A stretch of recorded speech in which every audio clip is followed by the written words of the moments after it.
Alright, so I have my top 3 high-end and then top 3 drugstore foundations here. So let me just go ahead. I'm gonna go with drugstore, or I'll start off with the high-end and then go drugstore. Okay, so these are just the ones that I will just normally pull out of my collection when I do my weekly shop my stashes. Okay, these are just older ones I always go to, and then newer recent discoveries that I just cannot just put back. So on the higher end side, Tarte Sea water foundation, and I'm using the shade 22S Light Sand. Here she is. You can see where I'm at on this, like halfway through the bottle. I love this. It's a dropper foundation, if you're wondering. This thing is like a ride or die. I love it. It's a pretty good shade match for me. I know you can't tell by looking on the bottle, but I'm a pretty tan girl. I'm a light beige. If I go in the sun, within my hours worth, I'm like 1 or 2 shades darker. But I try to avoid the sun because I've recently started getting sunspots on my cheek, and sunspots are no good. And because I've had 2 family members pass, you know, in my family from cancer, we try to avoid sunspots and things that could lead to things like that, you know what I mean? So we avoid that. So I just took out. Oh, there it goes, it settled. So now you can see where I'm at. We're just right above the sea. Second one is Too Faced Born This Way Matte foundation, and it's in the shade Nude. This is like my perfect shade and foundation. Perfect shade. I love this. I didn't think I was gonna love a matte foundation, but I've used this and love it. But I think the older I've gotten, the more my skin has gone to more of a normal. It's less dry, so it just kind of balances itself out now, which is nice for me. I appreciate that. Now, I'm not the Sahara Desert anymore, so that's pretty cool. I appreciate it. This is a pump. The pump works great on this. Appreciate the pump working nice. But I'm about halfway through this too. I would definitely repurchase this. I think if I wanted to repurchase this one, I'd have to go on to the Tarte site to repurchase this, because I don't think it's sold on Ulta or Sephora, which is sad because I love this. It's an all-time fave. And then the third high-end foundation is the ABH Luminous Foundation, and I am in the shade 220N. And I do not like the pump on this. The pump sucks. Okay, the pump is pure crap. Just pure dookie. I don't like this at all. Okay, pump, pure dookie. It's a slow pump, and it's just not a smooth pump. It goes whoop, and it gets stuck, and so then you have to pop it back up yourself, and I don't like that. I already knew I didn't like that when I had the first bottle of this. My first bottle I didn't use up. I gave it to my mother-in-law,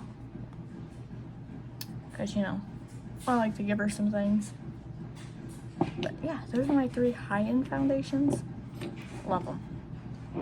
Let's go to drugstore. I think you're gonna be a little surprised on the drugstore, because with this economy, having some good drugstore products in your collection is the go-to right now. And drugstore is a little expensive, which is understandable, because listen, if you want more pay, right, the company itself has to raise its prices so it can afford to give you that more pay, because just because their market value is such and such does not mean after everything they pay out mean that's what the company actually takes home. Does that make any sense?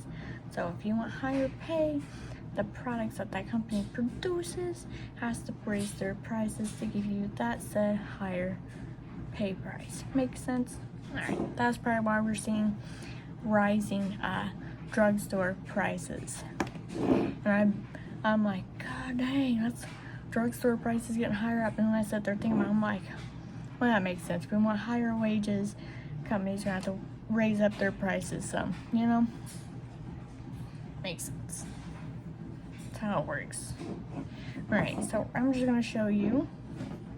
I'm not doing favorite to least favorite. I'm just showing you whatever order I grab these out of the three. So we have Revlon Age Defying 3X Foundation, and I am in the shade 10 Bare Buff. I actually have this on today.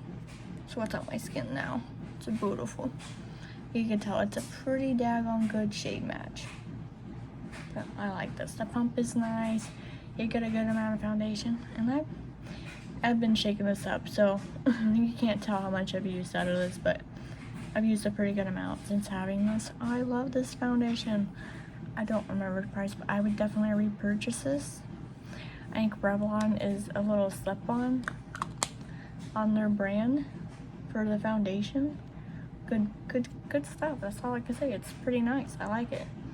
It just says it's a it doesn't say what it's supposed to like be. I can tell you it's luminous. It's not like satin or matte, so it's more of a luminous setting kind of thing. So it's not going to set down matte. Oh, I have another Revlon. I must like Revlon foundations. We have Revlon Photo Ready Candid. It's a natural finish anti-pollution foundation. I have the shade 120.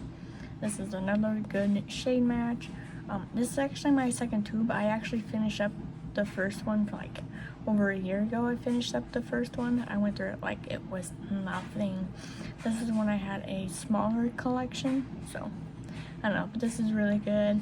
I can appreciate the squishiness of this. It's easy to store. If I did travel, this would be a good travel companion.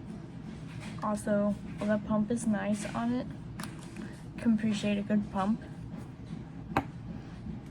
And then a newer discovery, because I've had it once before and I didn't like it, so I picked it up again to give it a good go. It's the Flower Beauty Light Illusion Luminous Makeup Nude Skin Fill, and this is in the shade. What shade do I got? Porcelain L1. This is actually a pretty good shade. It doesn't have the best shade range, but this is a pretty good shade match. It doesn't look like it in the bottle, but really, here's the thing. Listen, if you watched my how I pair my base products, which is where I do my face primer, foundation, and my setting powders, then you'll know I have a science over here. So how everything matches and coordinates. But I really like this. This is a nice foundation, and I've been gravitating towards this a lot. I just recently tried cleaning up the nozzle so it looks pretty for my eye, because I'm the only one that looks at it when using it, but I can't stand to have things looking dirty, because I don't know, even though it's used a lot, I just don't want to see the tip of it dirty. I want it to be clean, so I clean it up every once in a while so it looks all nice and pristine. I like to take care of my things so they last a little bit longer, But those are my top 3 foundations for drugstore and high-end. What are your favorite drugstore and high-end? I have some bougie ones, but I just kind of count those as high-end too, because listen, if it's more than the drugstore foundations, I just count it as high-end. Bougie and high-end are the same, go in the same category. Okay, if I got to pay more in the $15 range for a foundation, it is bougie to me, because with how our economy's going, I know a lot of us are having our cutbacks, right? A lot of us are probably having some troubles finding jobs right now. The market is tight AF, so anything more than $15 for a foundation is bougie. It's pretty bougie to me. Alright, thank you for watching. Like and subscribe if you want. And thank you for visiting my channel, The Last Luthien. And I hope to see you back in my next video. Bye.